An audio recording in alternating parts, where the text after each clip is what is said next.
Welcome, dear viewer, to the start of Act 2 in Songclave.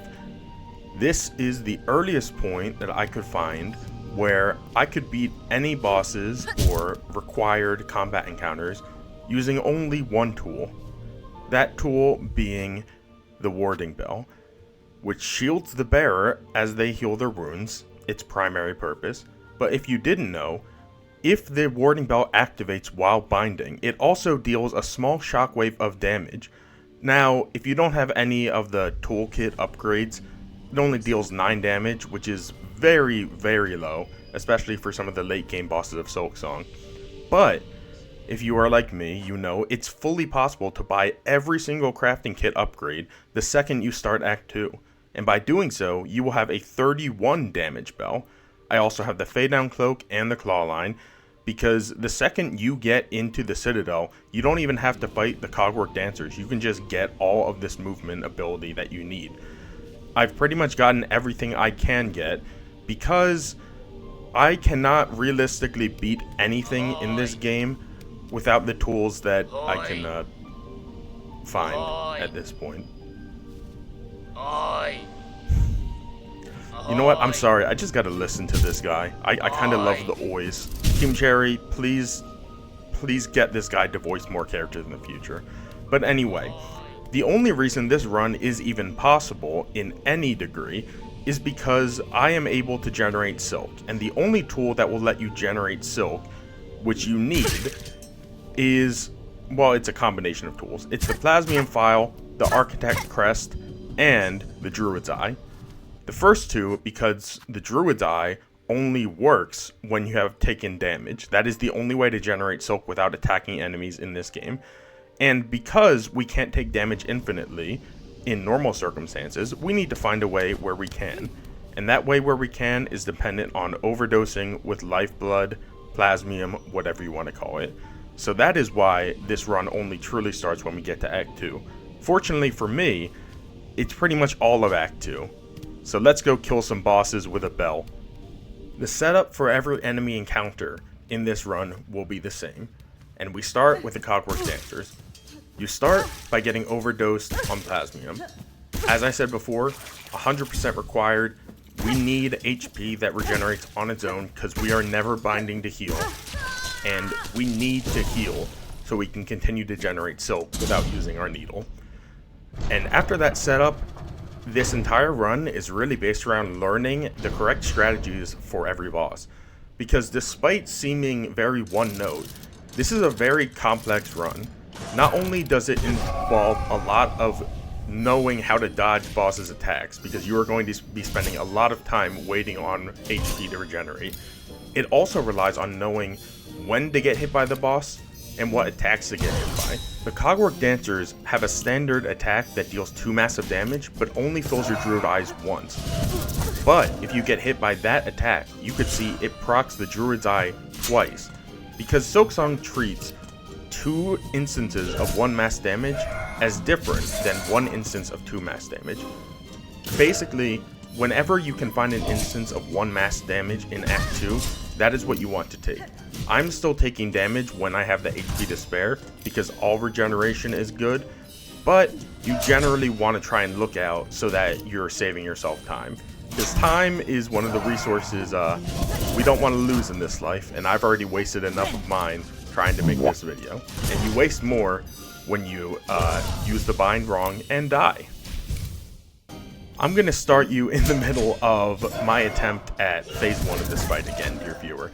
Because, let's just say, if you were to witness the full length of some of these attempts I do, you would be in shock at how much time I am wasting. But I want to show off what it looks like when you do the bind right. That is it. Whenever you see that bell proc, you'll notice there is a very small damage proc on the enemy's hitboxes. They usually are... I think they get all white is the best way to describe it when they take damage in this game, and you will see that very slightly whenever the bell procs, which is probably the only way anyone ever found out this thing did damage, because frankly I had zero inclination that this would be damaging anything at all. I mean, Baldur's Shell in the first game didn't damage enemies, so why would this? And I guess the answer is because Team Cherry was feeling nice when they made this tool. Or not nice to me, because by making things do damage, they've realized that some people are going to try and do challenge runs with them. But anyway, part of the reason I'm not showing you the entire fight uncut is because most of it is just running away, healing, and then trying to get in your hits exactly when you want to. You want to take hits on those good attacks, and then sometimes take hits on the doubles in case you have HP and you're not really worried about dying. I'm usually not worried about dying to the Clockwork Dancers because they're a fairly easy boss.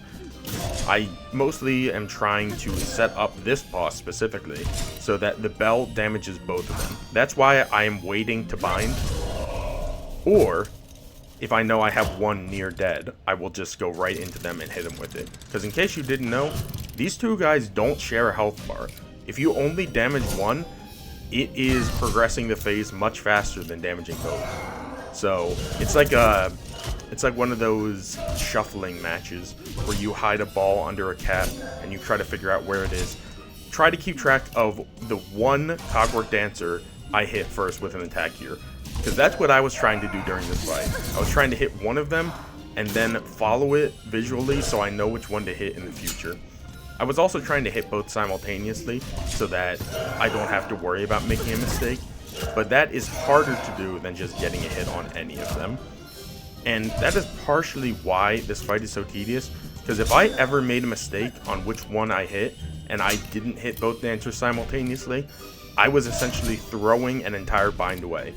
And you can see, if you're watching the footage on the screen and not just listening to the dulcet tones of my voice, you can see how long it takes to even regenerate one bar of silk to bind with.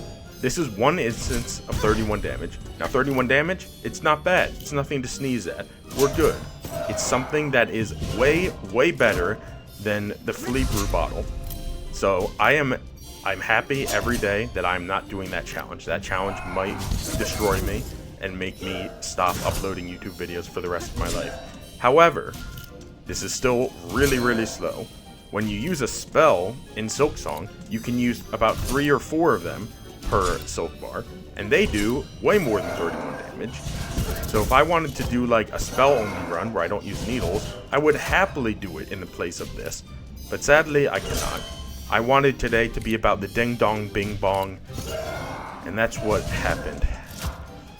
And I am telling you all this after the fact. I've already beaten this fight in my current timeline of existence. But let me tell you, dear viewer, it was not an enjoyable time. It was enjoyable in the sense that I like doing challenges and I like sharing it with all of you so that you never have to do these challenges. Not that anyone ever has to do these challenges, but I digress. It was standing in place and playing a game, playing the same boss fight for 20 minutes straight, or a lot more than 20 minutes straight. It does a lot to a man, you know? This is the true torture that they never tell you about. People talk about the water torture and other things that are gonna weigh heavy on your soul, but they never talk about beating Silksong in a logical means. And I wonder why sometimes. The true torture isn't even the attempt. The true torture is in failing the attempt, which I have done many times, because failing any of these attempts means doing the exact same thing for another 20, 30, 40, or 50 minutes, because I did have some bosses that took me 50 minutes. And you will not be seeing any of that, because that sounds like horrible content. And the only reason I uploaded my 70-minute attempt of the Flea Brew bottle only run is just for the purpose of documentation. So yes, I did die here, and yes, I was screaming in agony as it happened, but the good thing about that is that you can just skip to me getting back to phase 2, and you don't have to watch me do that all again, dear viewer. So, we're taking this fight phase by phase. All of the phases of the Clockwork Dancers have very similar HP values. It's all around 200. We deal 31 damage each hit. We need around 7 or 8 hits every single time we do this. That is a lot of silk gathering. However, once you get good enough and practice at all these fights, the best places to take damage, the best times to deal damage, then it becomes repeatable no matter how many times you fail. And that is how you get past stuff like Phase 2. And that is when you have to move on to Phase 3, which you have not tried before, and therefore you are going to have to learn all of those timings again as the moveset changes. You see, this is the standard pattern. You get good at one part of the fight with your unique method of dealing damage by ringing a bell and going ding dong, and then you get to another part of the fight that you've not experienced with this method, and so you fail. You know some familiar things, like take damage when you can take 2 instances of damage at once, but sometimes you're not used to how erratic the people are. The Clockwork Dancers, I don't think anyone has ever fought them for as long as I am fighting them, because they are frankly an easy boss with a low health pool, and I'm never really that familiar with this third phase because I kill them so fast in the standard playthrough. So I am worried that I don't have the capability to know where all of their attacks are going and be ready to dodge them at a moment's notice, especially when I'm on low HP. Otherwise, the plan is the same. Build up Silk, kill them, destroy the only thing remaining for the Clover Prince, because we are trying to aid Hornet in her vendetta against him that doesn't make sense because she has not met him in this playthrough. But otherwise, you want to not be like me, dear viewer, and bring your health down this low, because when you do that, you can get killed. And after one more painful death that lost me around 30 minutes of my life, I managed to get this run, a run where I beat Phase 3. And if you know anything about the Clockwork Dancers, beating Phase 3 leaves you with the only dancer left, essentially heartbroken, unable to fulfill its dance in the way it could before, and ready to be cut down by your swift needle strike. And sadly for them, Hornet doesn't know how to do needle strikes in this playthrough. All she can use is the cleansing power of the bell. And while the bell might be better if it was anything like the bells that the enemies of Farloom get to take us down with, it gets nothing but worse when you lower the enemies around you. Because dealing damage to multiple enemies simultaneously is one of the bell's greatest strengths. It has a very large hitbox. It's what lets me hit both of the dancers with most of my attacks. And because I'm regenerating Silk by taking damage, I just want to be taking a lot of instances of low damage, and I was very happy when I got here. What I wasn't happy about after the fact is learning that the singular Clockwork Dancer no longer has the ability to do that screen-wide attack that does 2 instances of 1 damage. So I have to do everything half as efficiently, because in order to build up 2 bars of Silk, I now have to take 4 massive damage. And without showing you this, dear viewer, this fight has 13 minutes left in my video file. So let's just skip all that and bring you to the end we wanted to see. There we go, 2 beautiful machines, completely demolished with the power of the bell. And yes, this is the first time I've ever beaten this boss in my entire life. Thank you, Steam Achievements. You know, dear viewer, I came into this video not really wanting to make a 1000% complete save file to trivialize this challenge. And you know what I've decided? That is nonsense. I only have 6 masks in this fight? No. Give me all 9 masks available in Act 2. I am not going to continue this way. I am going to get the second Silk Heart I can get by killing the Unraveled. I won't be killing them with the bell. You are out of your mind. I am only setting this up so I can do this run properly. Give me every mask shard I can possibly get. Give me every advantage I can take advantage of. This is the easiest boss in this run. I need another blue tool. Give me my Vesta Crest, please, Ava. And I will see you in the boss gauntlet before entering the Whispering Vaults. I am here in said boss gauntlets, and okay, I'm not as angry now as I was after beating that fight, and now that I've got all of my masks, all the materials that I can get to use, things aren't as bad. They're still very, very bad, but they're not as bad. Fortunately, this is by far the easiest gauntlet in the game that is required. These enemies all die in basically 2 binds. It's really pathetic. So I feel like there's basically no reason in even showing this off. I'm just showing you this to show that yes, I beat all of these enemies using only the warding bell, just like I did with the Cogwork Dancers, and it was even better than last time because I had some more materials, and on top of all of my other charms, I added the Weave Light. That is why I am getting so much silk now upon restarting my silk bar whenever I bind. So, add the Weave Light, add 3 masks, we move on to Trobio. After one very quick pit stop, our child acquired, we are now prepared to take on the second main boss in Act 2, Trobio, giving his wonderful soliloquy as an opening. He is, of course, harder than the Cogwork Dancers. He is still not massively difficult, however. Does that mean I did not die? Absolutely not. It just means that he has a lot of better attacks to take advantage of. His Whirlwind is another double single mask attack, so you want to take damage from that as much as possible, and in cases where you don't want to lose 2 masks, you can just run into Trobio. His contact damage is not 2 masks. I know, a miracle in Silksong. It almost never happens where you can run into bosses and they won't completely wreck your face in, but Trobio is one of those cases. So, he's very good for health and silk economy. He's got a decent amount of HP. He's got some very randomized attacks. So get good at learning how to dodge them if you're trying to do this on your own. Again, I would not recommend you do so, but I am just saying if you ever do want to try to do so, to follow my advice. Don't follow my advice too well, however, because I died at this attempt. Do not judge me too hard, please. I've only been playing this game since release.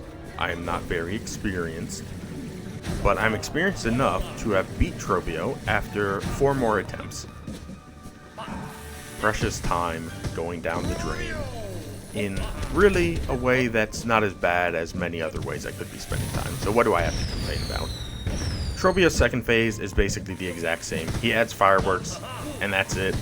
Everything you had to do in the first phase is the exact same. So once you've learned how to do his first phase, it's pretty easy to beat him using only your bell. I hope Trobio appreciates the use of the bell. I feel like it's one of the most theatrical tools. It gives a beautiful visual once it explodes. Something that could be useful for a good thumbnail. Please tell me if you agree in the comments below, dear viewer. But as things stand, Trobio is about to go down with the power of this beautiful and stylish bell. And all it takes is getting to hit him at the perfect time. Hornet, pose with him. Trobio!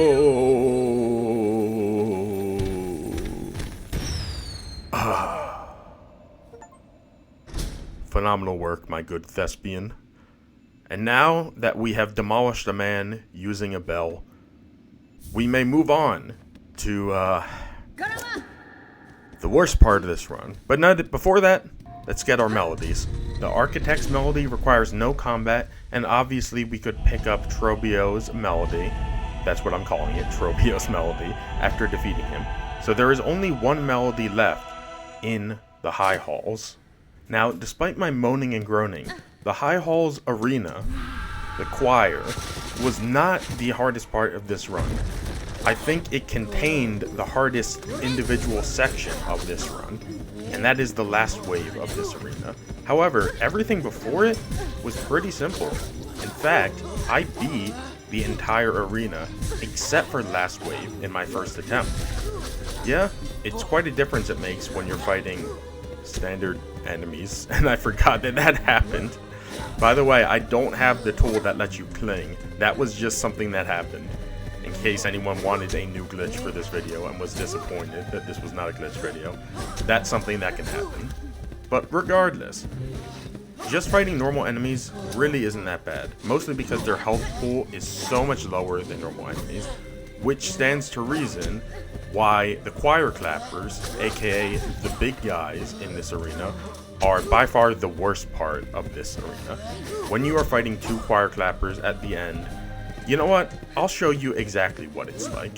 So I survived every wave up until this point on my first attempt with relative ease. I beat the singular choir clapper with relative ease. However, once you are trying to dodge two of these enemies simultaneously, and you can't target one, pretty much every attack I will be doing has to be hitting both of them. This task becomes extremely difficult, especially given the high amounts of damage they deal. I'm trying to tank the one hits from the little things they put on the ground, but you'll see, I very quickly am stopping it because I'm getting near death. And even though I'm trying my best to get my hits off, I will still get hit by their jumping and abilities to body check me. And the worst part of it is that was at the end of the arena. So while I was overjoyed at the thought of doing it in one take, that is not what happened. I died many times on those enemies. But let me show you what it looks like when you beat them. So, normally every enemy in this arena has around 30 HP. 1 or 2 binds, easy peasy. Choir clappers have 230. And more than that, they reduce the damage you do, because they have a scaling that's normally limited to mini bosses and bosses.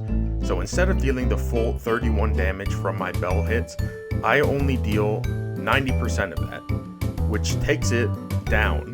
It's meaningful. That lowers the amount of damage I deal by 3 points. And every point matters in this run, trust you me. So I have sped up this recording by around 8 times the speed, because while the rest of the arena, all the many waves, took me around 30 minutes, this one fight with these two enemies took me 10. And that is because of both me being cowardly and me forcing myself to be cowardly so that I don't die. And apparently, cowardice wins again, because this is the run that I managed to beat the choir clappers. And this is after, I believe, around 4 attempts that all got to them and died at them. 4 full High Hall Arena attempts I have completed. So let me tell you, dear viewer, I was kicking my feet, I was yelling, I was never happier than when these two monsters got destroyed. And I believe Hornet was as well, because I'm sure it's not fun having to do a run like this, and it's even less fun when you constantly die due to your pilot not being good enough at the game. So, all we had left here was picking up the melody from Conductor Ballador. Thank you so much, Conductor. And then, all we have left are the 2 hardest bosses in a standard Hollow Knight playthrough. Our Plasmium is ready. It is time to go up and face Lace, our penultimate challenge to beating the game with the warning bell only.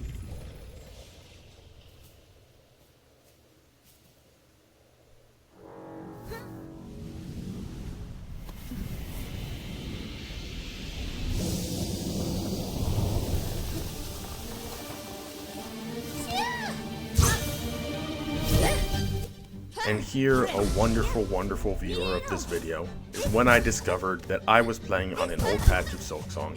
And on old patches, things like elevators and riding the bellway deleted your overdose state. So I wasted all those files for nothing.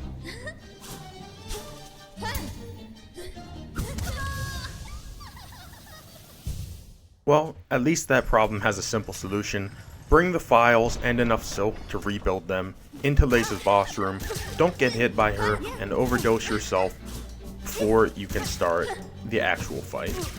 That was my plan anyway, but on this attempt when I did that, I discovered something very strange, something I don't know if it was ever known about before in the larger community. If you get hit mid-overdosing, it deletes the entire state. It doesn't just take away one of the masks, one of the Plasmium masks. It gets rid of it all. So, that's interesting information.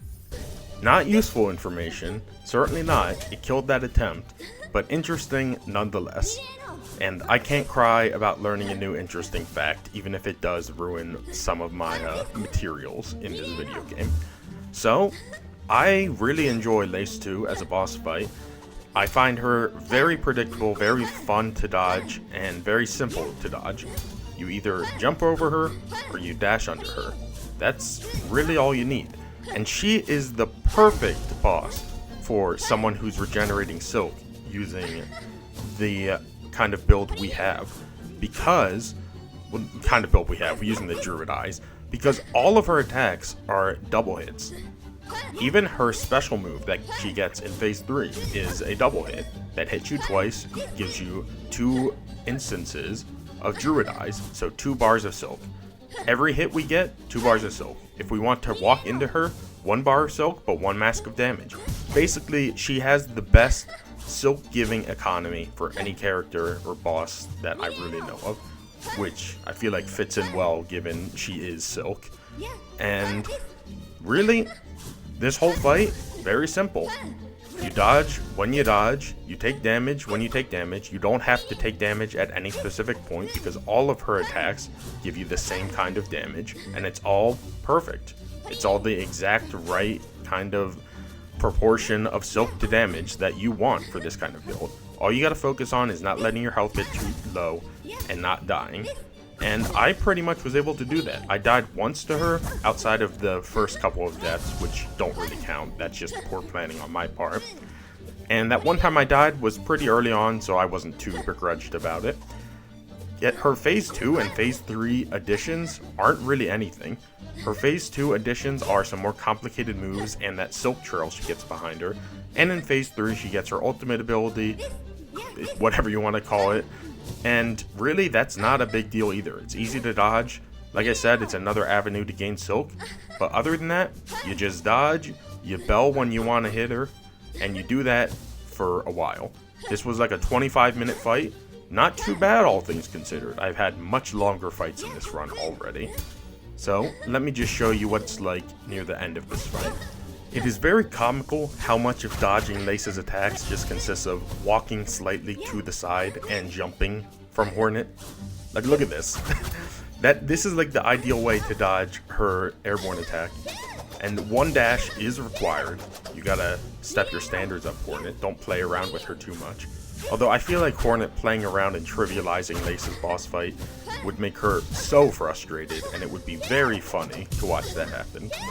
It would be something I would pay to see, to be honest. Maybe the Silksong DLC will somehow include interactions with Lace, although that would seem to be difficult if the DLC exists during Act 3 at all. But there you go. That whole fight, one of the easiest. Lace 2 seems to be one of the easiest fights for these challenging runs for some reason. She's hard in a standard playthrough, and Grandmother Silk is easy. The opposite is the case here, very sadly. And what we have left here is the true Act 2 final boss Hollow Knight Silksong always wanted. We are here with our Twisted Bud by our side, and with all of our abilities, our third and final Silk Heart from beating Lace 2, and we have come across a boss who in a standard playthrough is somewhat of a joke. She is often and correctly seen, in my opinion, as easier than her daughter. Her boss fight mostly just requires her to stand in place while you dodge attacks, so it's very easy to kill her before even really getting to experience what this fight is about, because her standing in place makes her so vulnerable to getting spammed to death. However, in a run where you cannot spam, your attack opportunities are very limited, this boss, she's the hardest out of all of them. I can't believe I'm saying it, but Grandmother Silk is the hardest boss in a Warding Bell only run of Hollow Knight Silksong. This first phase especially. Everything she does deals 2 mass worth of damage, so there is no Silk economy we can rely on, no waiting for attacks. You just have to sit there and take it. And when you're tanking 2 mask damage attacks, it is going to take you much longer to get every single attack off, and much longer to regenerate the HP you are losing. This is the problem with bosses that only deal 2 mass worth of damage. With the Cogwork Dancers, we had an attack we could take advantage of. Grandmother Silk is the only boss whose first phase has nothing to take advantage of. All we can do is play the patience game, and trust me when I say you will need to be very patient, dear viewer. But fortunately for us, this patience is only needed until we get to the second part of her first phase. It's confusing to say. Let's just say she has 6 total phases, as according to the wiki. I never knew that, but get her past the first around 100 HP, and you'll gain access to a better source of Silk generation. After around 5 minutes of dealing with this very rough Silk to HP ratio, you will get her to scream, and she will activate her second phase.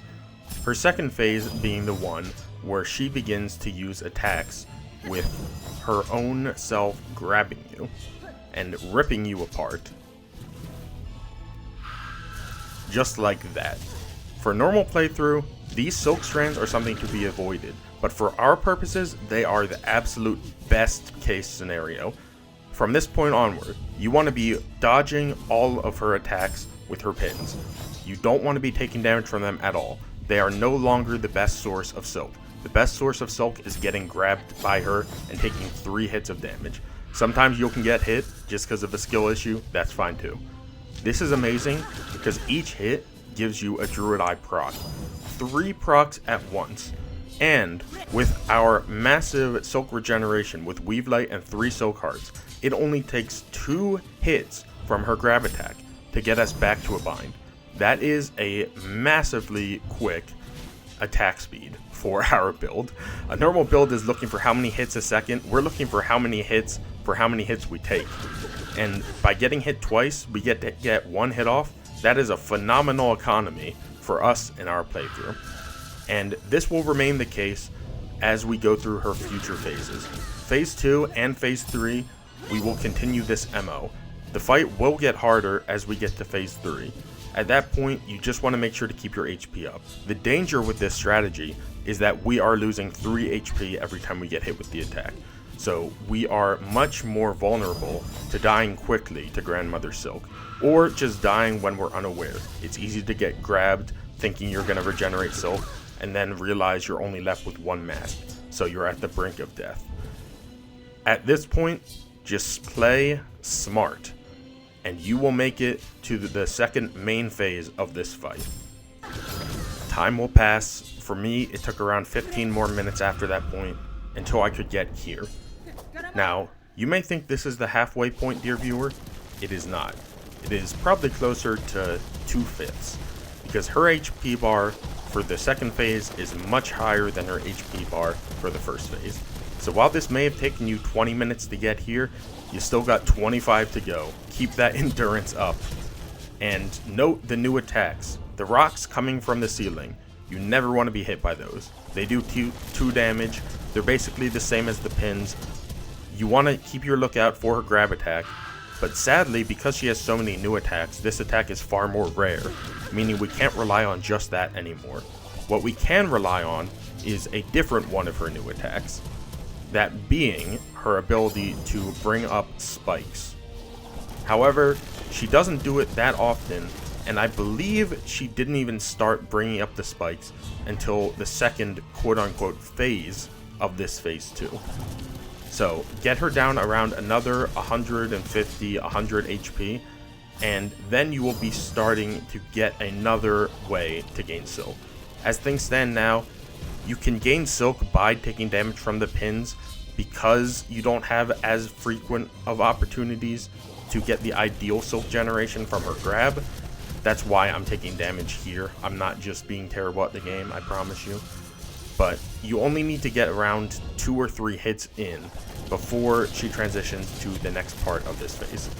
The next part of her phase got into very quickly. This is only a few minutes after when I last cut, but that damage proc activated her second phase because now she brings up these spikes. These spikes are another ideal force of damage generation because they only deal 1 mask worth of damage. So while they're not as quick in terms of Silk generation as GMS's grab, they are just as efficient. If you have HP to spare, or if you're only 1 or 2 hits away from getting a full bar of Silk to bind with, just run yourselves into one of these spikes and get some more Silk. They're also great for avoiding double damage. If you think you're in a position where a pin is about to hit you, or a rock, you can just run into the spikes and get your invincibility frame so that you miss being hit by the far more dangerous option above you or coming at you from the sides. And at this point, there are really no new major tricks. You just have to do everything that I've taught you as well as you possibly can. Get off your hits when you can. It's hard to avoid hitting Grandmother Silk because the hitbox is so big and her hitbox is so big in multiple ways. But anyway, just keep yourself cool. You don't want to lose these fights 20-30 minutes in. It's a terrible feeling. I can attest to that from experience. And as long as you keep your cool, you won't lose your fight. I managed to beat Grandmother Silk on my first attempt in this bell only run. And that's something I'm kind of proud of because I did not beat any other boss in this run in my first attempt. So this fight was really the culmination of learning how to use the warning bell in an offensive manner. A way that is probably not the most useful skill anyone could develop in their life, but one that I am proud of nonetheless. So let me show you, dear viewer, where that skill has led me.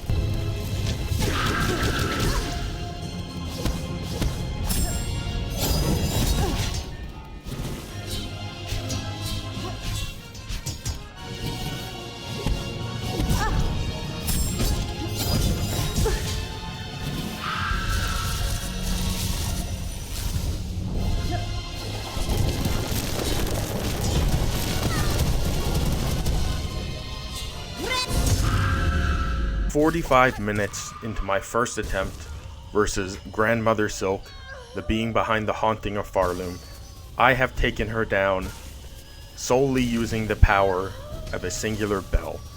Something I find pretty thematically appropriate for the musical world of Farloom, and something that spells the end for this run of Hollow Knight Silksong. Thank you everyone for watching and coming along with me on this journey, on this pretty crazy run that took me a long time to do. This was hours and hours of work to get this done, and I'm very glad I was able to do it, because some of these challenge runs, they get too difficult. You find that there's no way to get past certain challenges, but that never was the case in this run.